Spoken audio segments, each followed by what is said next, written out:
This could be it. This could be the end of a lot of what we're seeing with parents having their children taken away from them by the state, by the government, because the children believe they are in the wrong body. Catholic parents appealed to Supreme Court after son was removed from Indiana home over refusal to affirm gender identity. It's an interesting story. These parents, a Catholic couple in Indiana, they're appealing. If it goes to the Supreme Court and they rule, they could put an end to this. They say they're hopeful that the justices will take their case to protect other parents from having to endure the nightmare we did. They're represented by Beckett Law, which stated that on February 15th, 2024, Beckett and Hirschberger Law Office filed a reply brief at the Supreme Court on behalf of the parents, asking the justices to strike down the Indiana court ruling and protect the rights of all parents to raise their children consistent with their religious beliefs. Here's the story, and I find this to be absolutely fascinating and extremely important.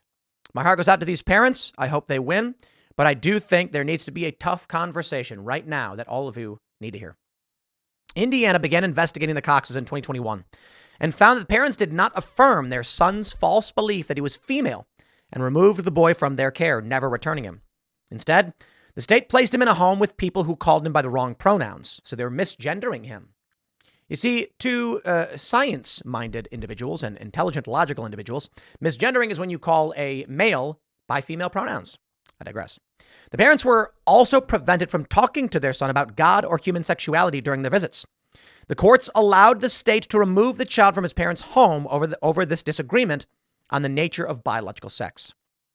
It was in 2019 that the Cox's son told them he identified as trans. The Coxes sought mental help both for the false belief that he was female and an underlying eating disorder. The child began seeing a therapist. That mental health system, the Coxes say, was heavily biased in favor of gender transition. Yes, they want to sterilize the child.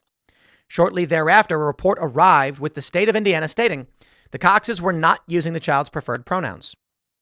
Indiana took the child away from the Coxes, placed him in a separate home, and have only allowed restricted visitation of only a few hours once per week. They have not allowed the Coxes to pass on their religious beliefs to their son. The boy's eating disorder only worsened once he was removed from his family's care.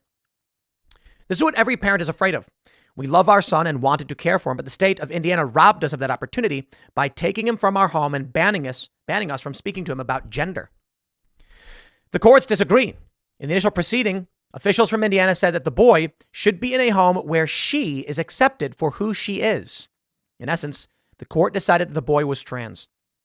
After the investigation was completed, Indiana dropped the allegations against the Coxes, but still kept the child out of their home.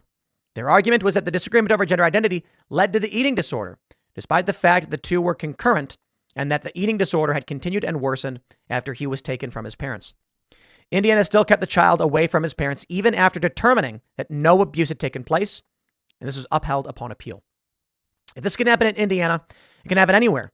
Tearing a child away from loving parents because of their religious beliefs, which are shared by millions of Americans, is an outrage to the law, parental rights, and basic human decency, said Lori Wyndham, vice president and senior counsel at Beckett. If the Supreme Court doesn't take this case, how many times will this happen to other families? Let's have the harsh, real conversation. These parents, when the child approached them and said they were trans, there was a really simple thing they could have done. Had they known, they could have said, okay, absolutely. Let us know what you want us to do. We're here for you. Now, many of you may be saying, what? Why would you affirm the child? Why? The point is to resist this. No. You then move. You get them away. You take away their phone. You move. Take them away from anyone who's enabling this, encouraging it, or manipulating them into severing the child from the parents, because that's what they're doing. The parents should never have allowed unfettered access to the internet, and the kids in the schools who have it are being plagued by manipulative content online. But it's a story that I've told many times. It's just something I read. A guy said that it was a social media post. He said his daughter one day started saying that she was a boy. And he had read about what was going on. He was in the know, fortunately for him. And so he asked her what she thought that meant and what she wanted to do. And she said she wants to go by he, him pronouns and by a boy's name. And he was like, well, okay, let's figure it out. All right, I'm here for you. Let's have fun. Thinking it's a phase. Kids do kid stuff, right? You let them experiment. The school started to encourage it. And so he decided to do something very simple.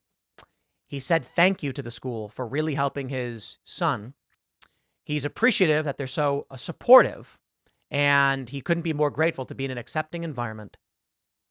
And then shortly thereafter, unfortunately, I got a new job offer and I've got to move. But I want you to know that we're eternally grateful for everything you've done for my son. He moved to a rural area, put his daughter in a private school, and within a few weeks, his daughter was back to being a girl, going by she, her pronouns, hanging out with people, and that was it. That was the end of it. The issue here is the resistance. You are in a liberal bastion. They control it, and if you fight them, you will lose. Because the state will come after you. Now, that being said, perhaps the good that comes out of this case is that they'll go to the Supreme Court, and the Supreme Court can shut this down in some way.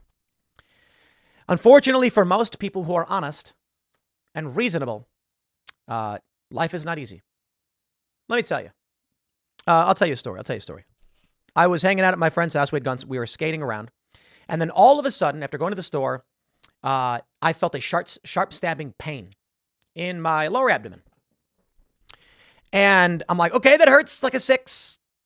Maybe it just goes away. Sometimes, I don't know, you'll get a pain here and there. Maybe something happened, and I don't know. Sometimes people get a pain. It happens. And it started to get bad. And then I thought, man, should I go to the hospital? I really don't want to overreact.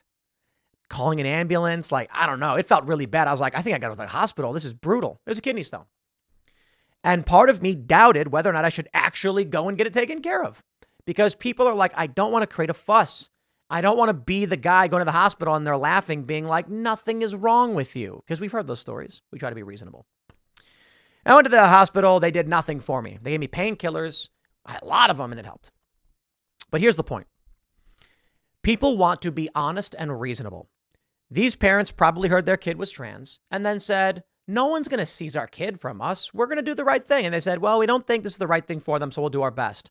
And they went, we got resistors. I'll tell you another story. I hear these stories. I'll give you a scenario. I hear a lot of stories about squatters. It's really fascinating to me, squatters. You know what I mean? I see a video and it's a guy like, I came back to my house and there was a man living there. And when I called the police and told them, they said it was a civil matter and they wouldn't evict the person. Heavens, what do I do? I'm just like, what? Why would you call the police and say there's a man living in my house who won't leave? I don't get it.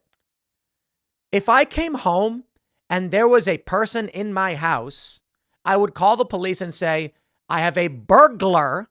I feel like my life is being threatened and I am scared I may have to use force to defend myself. Please get here as fast as you can. Help, I'm being robbed. Like, you got a guy who breaks into your house and he's like, I live here now. Well, let me inform the police that you're a tenant here. You live here. And people do. Because you try to be reasonable. They say, well, the guy's claiming he lives here. And they say, he is. Yeah, but he's not. He broke in. They'll be like, I'm sorry, sir. It's a civil matter. That's what happens almost all the time. Don't say it. Just say, he broke in. It's remarkable to me. I was talking to someone and they were mentioning this, how, it's actually, we had someone on the show mentioning, we talked about this on Timcast IRL. I'm like, why would you tell the cops, I am currently involved in a civil dispute with a tenant, and I'm wondering if you could remove them for me. They'll say, no, you can go to court for that. That's the process for removing a tenant. But if you're like, I don't have any tenants, I don't know why that's even being brought up. Don't even bring it up. Just say a man broke into my house. And then when the police show up and he says, I live here, be like, please help. He's a burglar. He broke in. They'll just remove him. It's not a civil matter at that point. It is a criminal action. Like, could you imagine a guy breaks into your house and he's wearing a ski mask? And then when the cops show up, you're like, I actually live here. I mean, that's one heck of a defense you could pull off.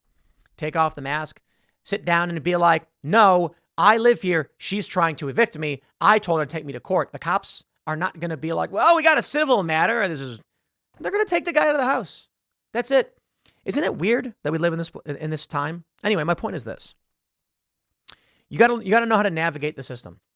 And perhaps the best course of action in the short term, not the long term though, for a family is just to say, oh, wow, I didn't know. So what should we do? He, him pronouns for my daughter. Oh, my son, I'm sorry. Absolutely. And you think this will help with the mental health issues? Thank you so much. Immediately go home and start planning to move, and move immediately. Immediately. Get in your car and move. Just get out. Go somewhere safe. These people are out to harm your children. They're your kids. At this point, you've done nothing wrong. You're just like, okay, well, we'll look into it. Thank you for your help. Let's move. Worry about getting your stuff later. I don't know. Keep everything legal. I'm not saying like if the state tells you not to take your kid, you got to follow the law. I'm saying like if someone comes and tries to tell your kid they're trans, you're in a bad environment where your kids are being manipulated and you need to get them away from these people. They're predators. Hopefully the Supreme Court ruling solves all this. I'll leave it there. Next segment is coming up at 4 p.m. on this channel. Thanks for hanging out, and I'll see you all then.